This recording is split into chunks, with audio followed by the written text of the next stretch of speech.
If you're in middle school, you are free to go. So I move this heavy podium to the front. Yeah, if you're middle school, you're free to head out to the middle school message with Isaac or me. I won't make the same joke twice. That's really tacky. Sorry, guys. Hi, my name is Andrew Scibbe. I taught last week on the Good Samaritan. I'm back again, but if you weren't here last week, I attend here with my wife and my two boys, but and get the honor to serve on the teaching team. And I'm excited today to talk a little bit more about the parable of the Good Samaritan. Last week, that's where we were. We talked about hospitality. That was the reason why. We got the depth and the weight and the message of the gospel in the Good Samaritan, and I made you all wait to come this week for homework, which I can tell there's a lot less people here, so I can tell who's into homework and who's not. I kid. But as we get into this week, we're going to talk about some practicalities, some tips, some tricks, some methods, hands-on types of things. But before we get into it, I want to lay out and establish our definitions. We talked about some of these last week. So the definition we put out for hospitality was creating spaces in which we care for one another and meet one another's needs. And I say spaces in particular because we're talking about physical, tangible things. This is the real world. Today we're going to talk about food, which is great. It's tangible. You can taste it. When we're talking about spaces, we're talking about homes and church and actual physical places. And then in those physical places, we're going to talk about the gospel. So we'll define the gospel. And we're going to our working definition today is just good news in Christ. We're going to leave it very, very broad, and we'll do that on purpose, but the specificity is in Christ. Because it's not just any good news. There's a lot of good news out there. Donuts in the break room, that's good news.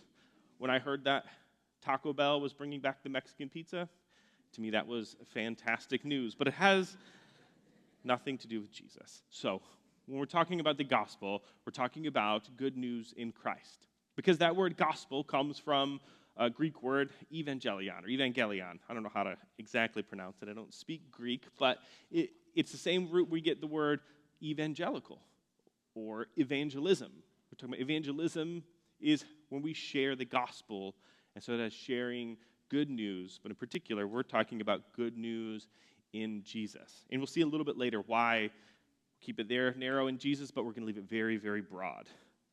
And then we'll define where these two things overlap. That Venn diagram where the gospel and hospitality overlap is gospel hospitality or gospitality, which, for those of you laughing, I have to give credit to Nick Walker. It was his term. For those of you groaning, I'll give blame to Nick Walker. I'm an equal opportunity blame shifter. So as we look at those things, we're going to look at the gospel, we're going to look at the hospitality, and where those things overlap, and we're going to do that by looking at two spaces. And the two spaces that we work out hospitality are going to be represented by our last two characters from the story of the Good Samaritan. And you might think, you were promised to just talk about the Good Samaritan himself this week. And I may have tricked you a little bit because there is a secret other character that often goes overlooked. And so the first space we're going to talk about is going to be represented by the innkeeper. He's kind of a bit of a footnote in the story. What happens at the inn is important. The Good Samaritan takes the man who he's found wounded on the road to the inn. There he cares for him, and he pays the innkeeper to cover his care, and then says, I will pay off any debt that's left over. It's a critical part of the story, but the innkeeper himself gets overlooked.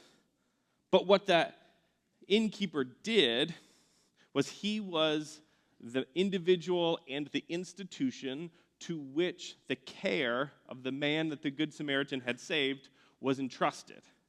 And in the same way, if the Good Samaritan, the true Good Samaritan, is Jesus, then we look at ourselves as the church, and we are the individuals and the institution in which the care of those that God has saved is entrusted to until he returns. So when we talk about our two spaces, our first space here is the church gathered. So we're the church, the body of Christ, and on Sunday mornings we come together and do this, what we're doing right now. And in this space we have an opportunity to show hospitality. And we're going to look at two different ways that we show hospitality. There's a lot of different ways, but we're going to really focus in on two big categories. Number one, way to show hospitality is to serve. So you've all come in this morning and you've walked by people who are serving this morning. Just shout it out. What are some of the classic hospitality service roles that you've experienced so far this morning? Greeters. And who else? Ushers. What else? Children's ministry. Fantastic. The cafe team. They make us coffee. The ushers and the greeters, they show us where to go. They give us a warm welcome. There's the new here team. I forgot to mention the sound booth. They've cut my mic. The sound booth is a place where we serve. Without them, you won't hear anything I'm saying. And to some, that may be good. To some, not as much. But some of these roles, they seem typical to hospitality, but any of the roles that we see here are service. And they're showing hospitality because back to our definition of showing care for one another, each of these roles shows care for others. Like children's ministry is mentioned, isn't typically hospitality. Making coffee and saying hi, classically hospitality. But caring for someone else's kids so they can sit quietly and enjoy the message or the service is an exceptional way to show care. And so in that, you have the opportunity to serve. And if you aren't serving somewhere currently, I highly recommend you find where you fit in to serve, particularly here on Sunday mornings. Sometimes you'll see things like our kids' ministry or the playground at times has been closed if there wasn't someone to serve there. And so when a new person comes in and says, wow, what a nice playground, too bad we can't go in it. And now I say this not to put guilt on you or shame, but here's why. Because in the context of the Good Samaritan, we understood that no level of service or being a good neighbor or showing hospitality is ever going to reach high enough for the bar. Last week, we raised the bar so ridiculously high that we recognize that we cannot serve in the level that is expected of us. And instead, we have someone who does it in our place. And so the opportunity to serve now can be like a kid who plays with toy money.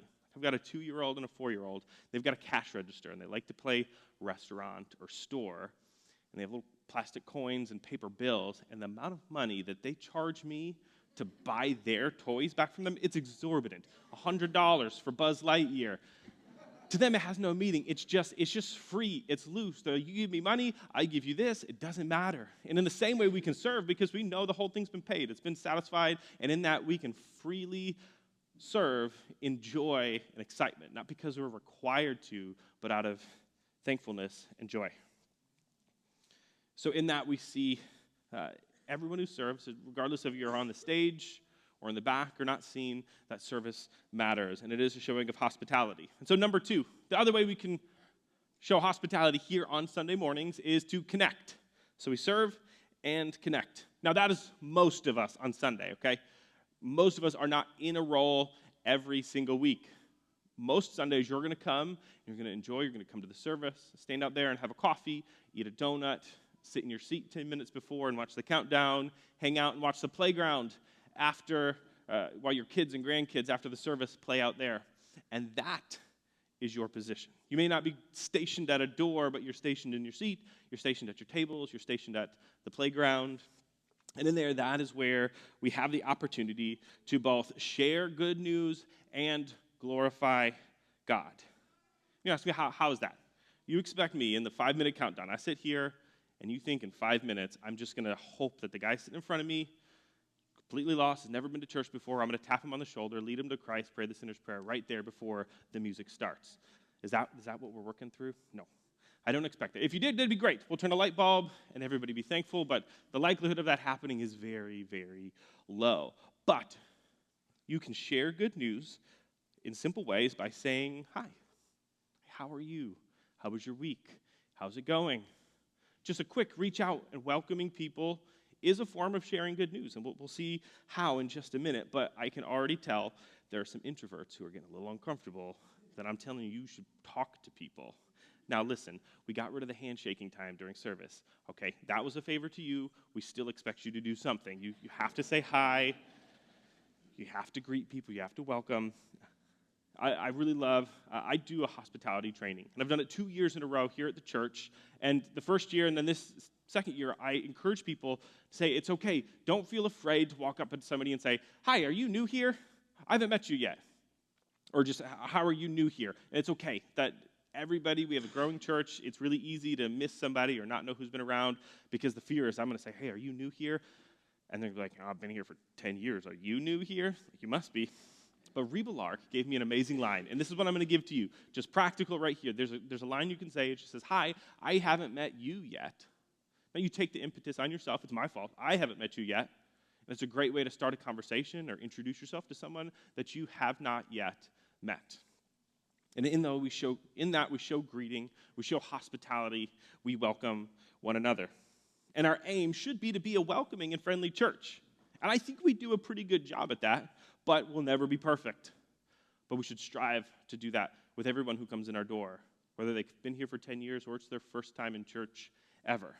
Now, I have a friend who came here a little while back and said no one came and talked to him. No one said hi, nobody came up to him. He stood off to the side and waited, and nobody came up and talked. And he thought, oh, well, maybe it's not a very friendly church. And then he went to another church the next Sunday, and he said somebody came up right away to him and said, you've got a Lions shirt on. Are you a Lions fan? Let's talk about it. And guess where he goes now? There. And again, not guilt and shame, but what that represents or what that shows is that although it takes people a long time to plug in, you may come here and it takes a while to find the place to serve, to get into a small group.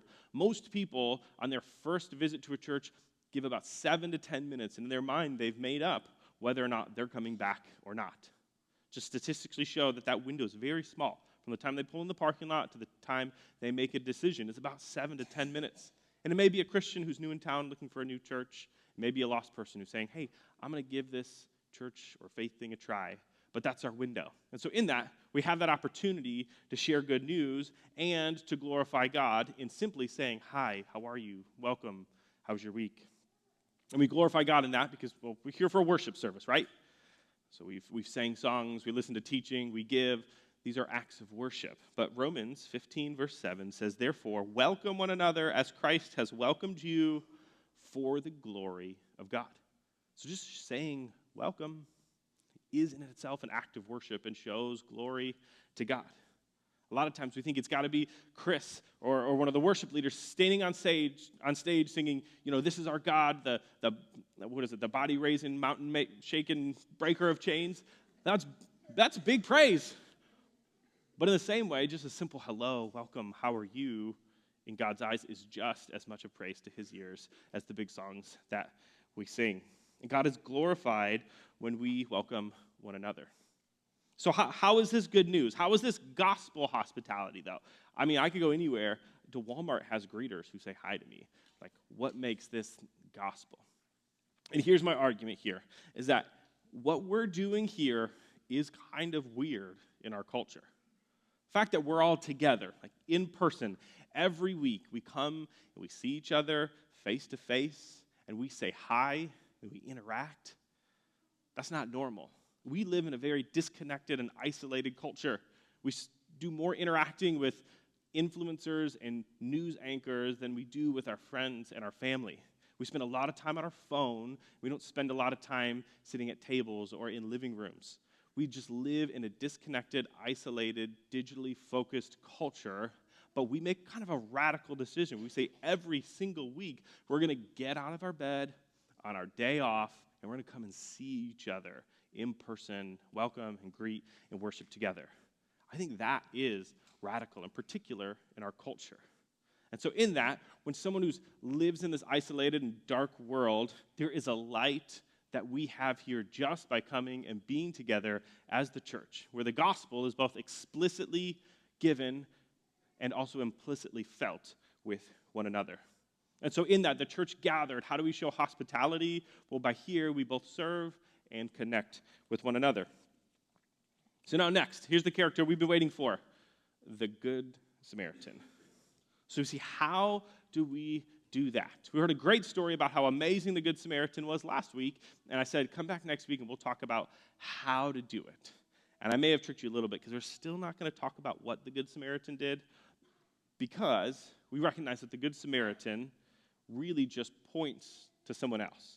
The true Good Samaritan was Jesus. So what we're going to do is we're going to look at how he acted, and that represents the church in its second place, not gathered, but scattered. When we leave these doors and we go out into our homes as individuals and families or even small groups, we are spread around our area, and we are the church scattered. And we will take our cue from the true Good Samaritan on how we show hospitality when we're not inside of these four walls. And now the gospel gives us three statements, and they are called the Son of Man came statements. And they are going to give us the why, the what, and the how for Jesus and what the true Good Samaritan did. So we answered the who last week. Remember, the lawyer came and he said, Jesus, who is my neighbor?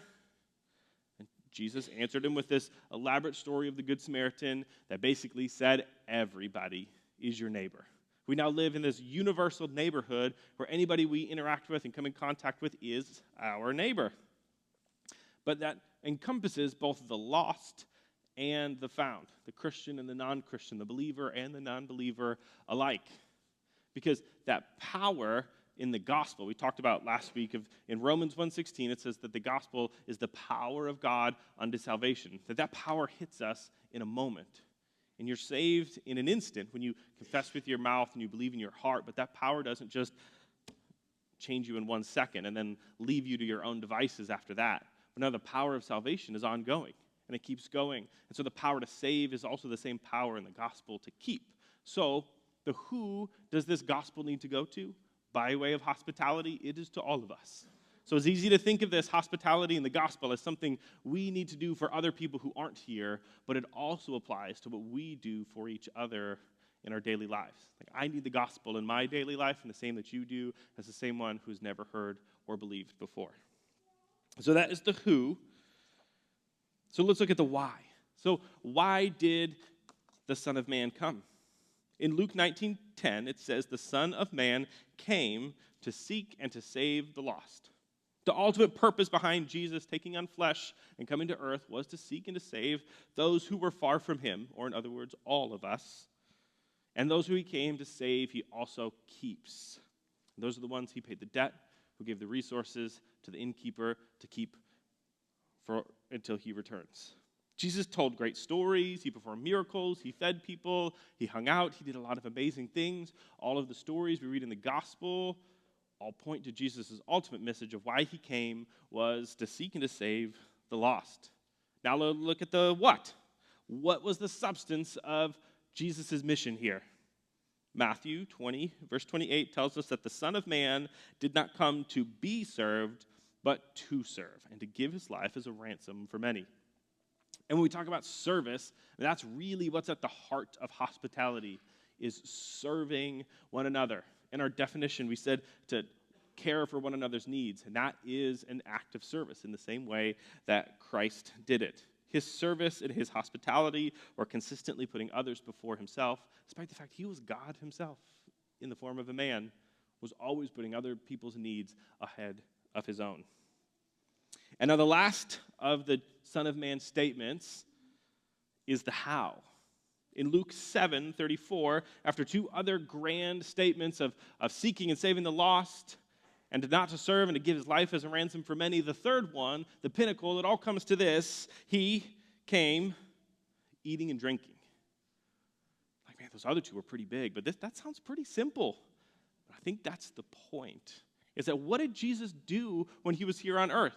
Where was Jesus found? How did he bring this message of the gospel, of himself, to a lost world? How did he seek and save the lost? What did his serving look like? Well, it looked like eating and drinking.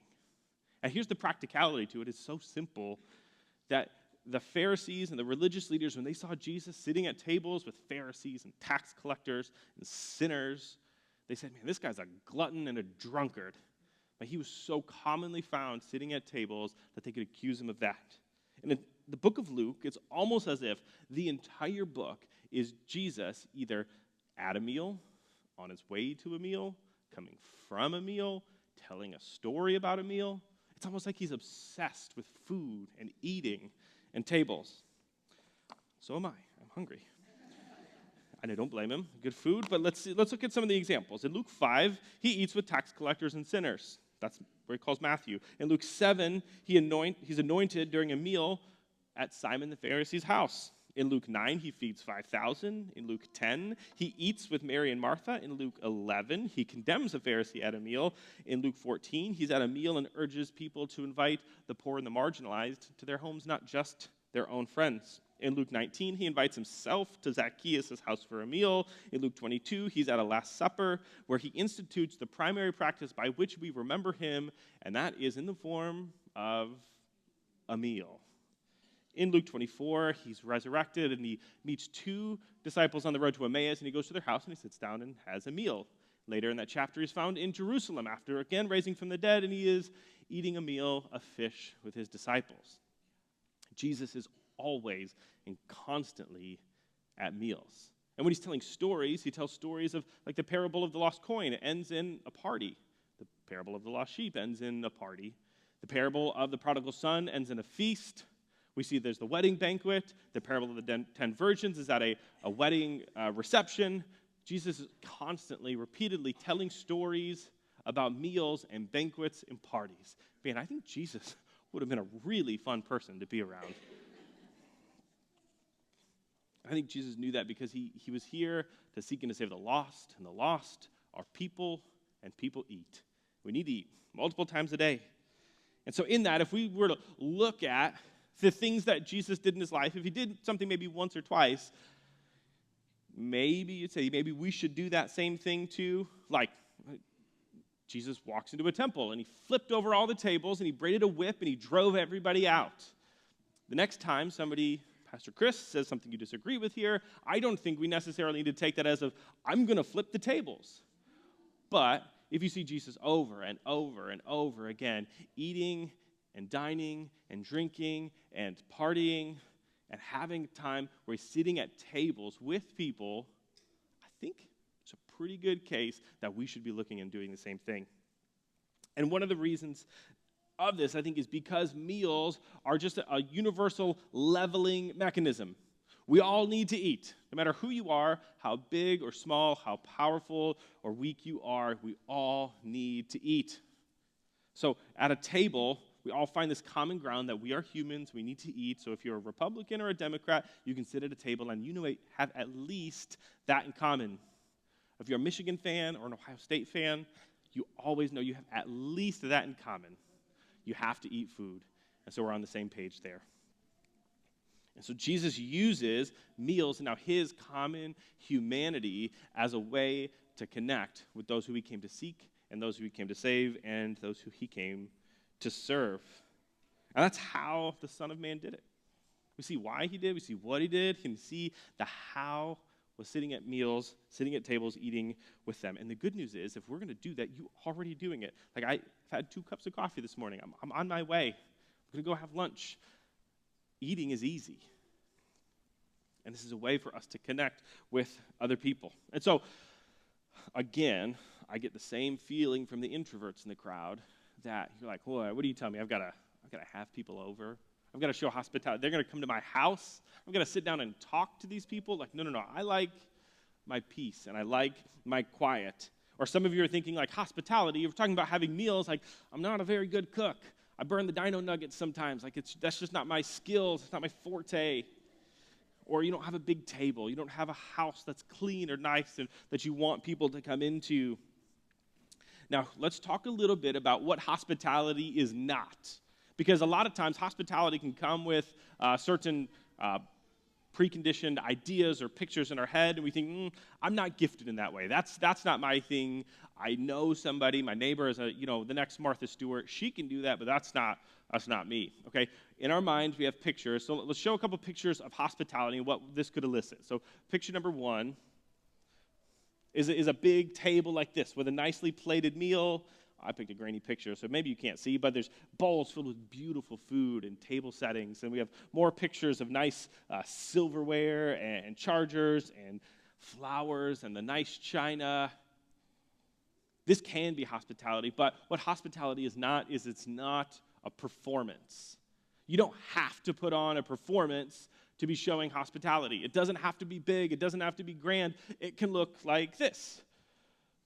3 guys, no plates, no napkins, shoveling pizza over a counter. I don't know who they are. They look like friends to me.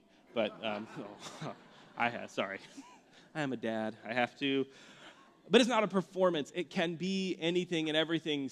Hospitality in your home can look like a cup of coffee and a muffin. It can look like a big grand plated meal with nice lighting and candles. It can be anywhere on that spectrum.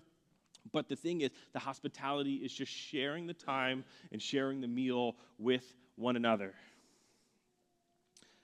So another thing that hospitality is not, is it's not a method. This is not a pre-packaged way of saying, hey, I'm going to walk you through a particular set of steps, and if I just follow these steps, we'll get to the end, and here's the end result. Hospitality is free, it's loose, it's messy, it is relationships between you and other people. Now, in high school, went to this training. It was 2 summers, and each summer I'd spend 2 weeks training with a group called Child Evangelism Fellowship. And we would learn how to share the gospel with kids. We'd go out into parks and use the Wordless Book and share the gospel. And then all summer, I would travel around our area and teach backyard Bible clubs and tell missionary stories and Bible stories. And we had method and practice and tool after tool of things that we could use to share the gospel. It was great.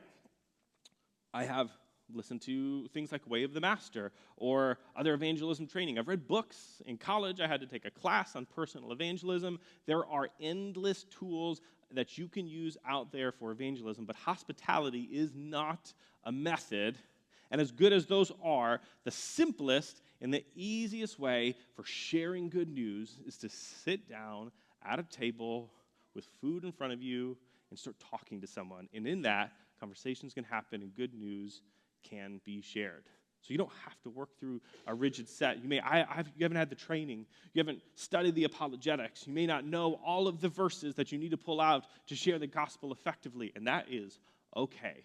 Because what Jesus did was he sat down at a meal with people and he talked. And in there was opportunities for him to share good news.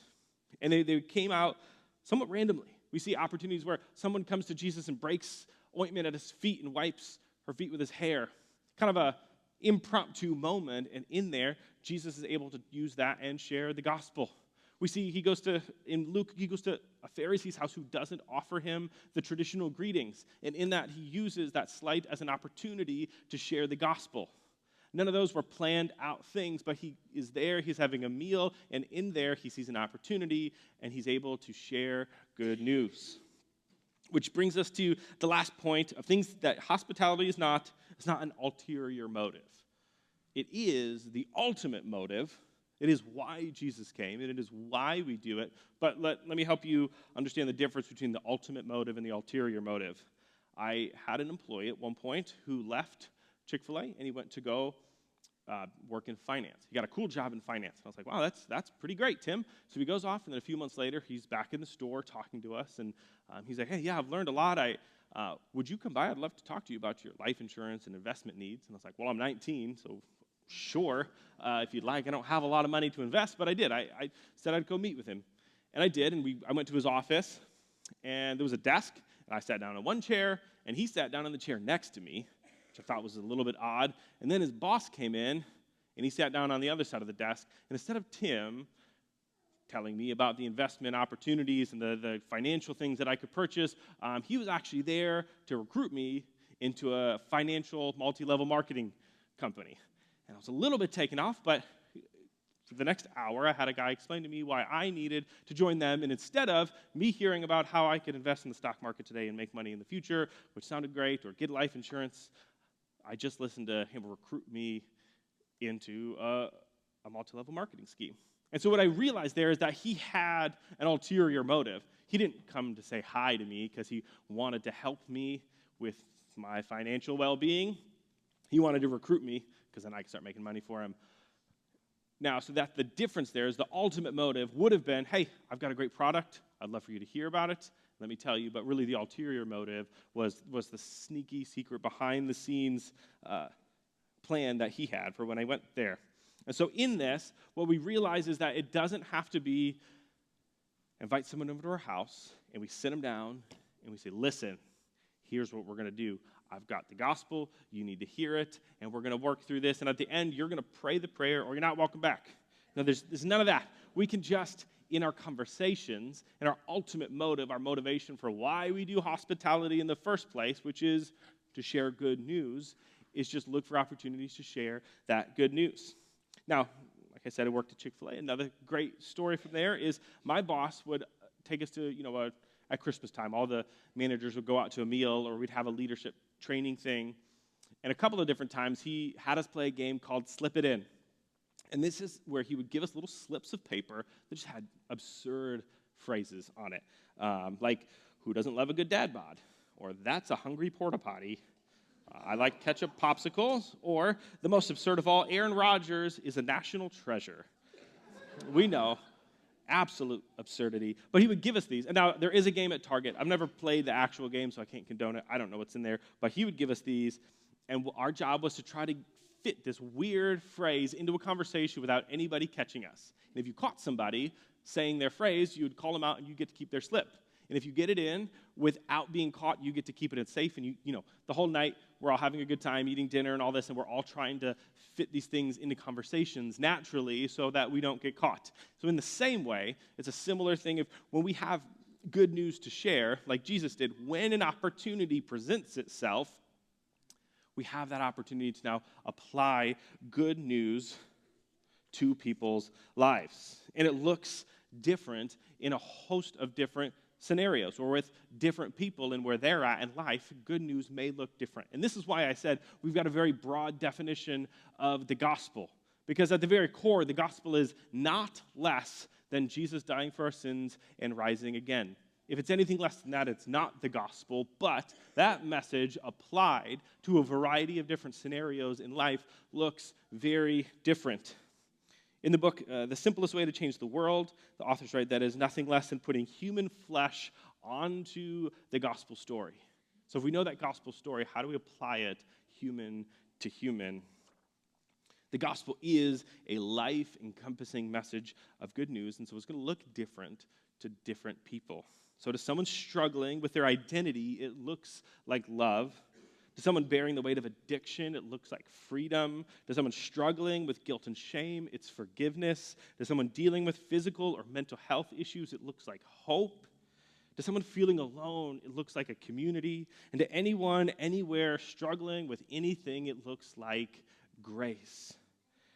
And so the story of how God has worked in your life, in what you've learned from Him, is now the human enactment of this gospel message. And when you connect with somebody else and they're going through that or something similar, your ability to apply the gospel in their life happens, I think, easiest and simplest and most effectively in the context of community and over a meal, over a cup of coffee, in the context of hospitality. So again, hospitality is creating those spaces so then when we have that good news to apply, we have a space in which to apply it. So an act of gracious hospitality is a simple and delicious engagement in this divine mission of sharing good news with the world. So I have a quote here from a book that has influenced a lot of my life by a guy named Tim Chester. It's a book called A Meal with Jesus. And he says, the hospitality of God embodied in the table fellowship of Jesus is a celebration and a sign of His grace and generosity, and we are to imitate that generosity. So let's talk quickly about what gospel hospitality is. It is generous. It is us giving. It is, people will eat your food. That's part of it. It's messy. People are going to spill. People are going to make a mess. When you have relationships with people don't always get along, and it could cause relational issues.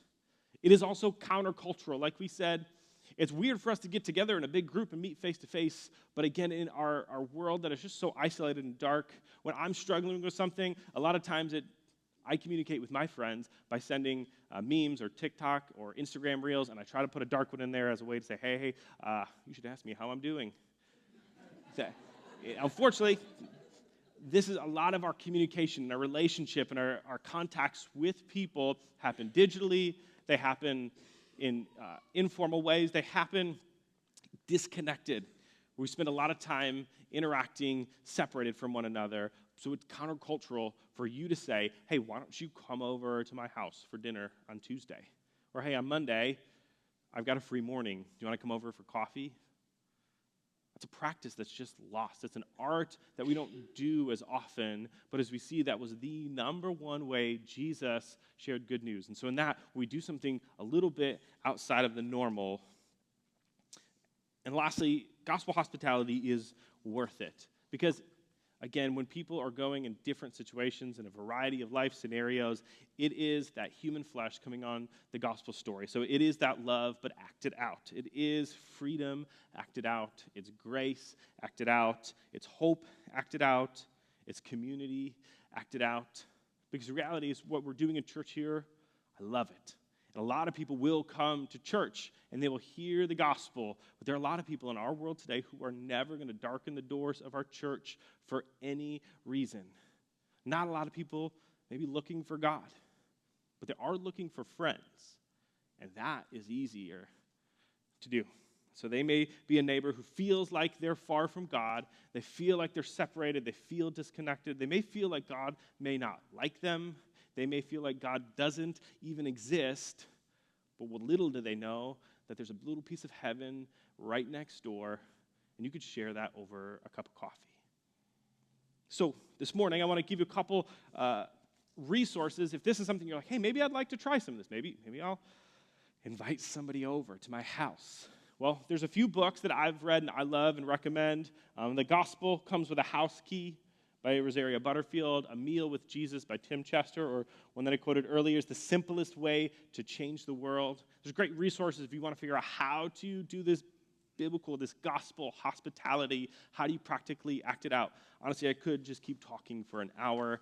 I won't do that to you, but we will get a little bit of practice right now. If you want to practice a way on how to take the gospel and that message and apply it to a particular situation over the context of a meal, well, we have, perchance, a meal right here in front of us. And so we're going to go and we're going to take part in communion this morning.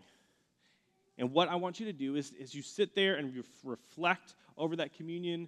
Look at how does that gospel apply to me and to my life today? And the gospel will look different for each person in here. But as you apply that to you, you understand where that gospel meets you in your life. And in the same, you could take that and over a meal, find where the gospel meets your friend, your family member, your neighbor in their life. So,